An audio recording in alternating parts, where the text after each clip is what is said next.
ఓ చోట కూర్చున్నావు, cell phone పట్టుకున్నావు. అయ్యా తమ్ముళ్ళారా చూడండి, మీరు సెల్ ఫోన్ పట్టుకున్నావు. ఎందుకు ఈ సెల్ ఫోన్ పట్టుకున్నాను? దీంతో పని ఏంటి? ఫేస్బుక్ ఓపెన్ చేశా, దీంతో నాకు ఉపయోగం ఏంటి? వాట్సాప్ స్టేటస్లో ఏవేవో కానీ వీటితో నాకు ఉపయోగం ఏంటి? నో, ఇది నా సమయాన్ని తినేసేవి, నా సమయాన్ని వృధా చేసేవి.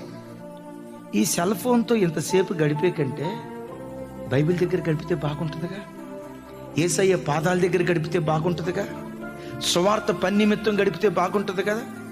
లేదు, పండుకున్నావు మంచం మీద. ఎంతసేపు పండుకుంటావు? ఎందుకు మంచం? లేదు, 2-3 దగ్గర కూర్చున్నావు, అసికేస్తున్నారు. ఈ ముచ్చట అవసరమా? ఈ మాటలు అవసరమా? ఇంత విలువైన సమయాన్ని ఇలా వృధా చేయొచ్చా? జీవితంలో ఏది కోల్పోయినా పోగొట్టుకున్నా తిరిగి వెనక్కి తీసుకురాగలవు, కానీ వెనక్కు తీసుకురాలేనివి రెండు. ఒకటి పోగొట్టుకున్న జీవితం, రెండవది కోల్పోయిన సమయం.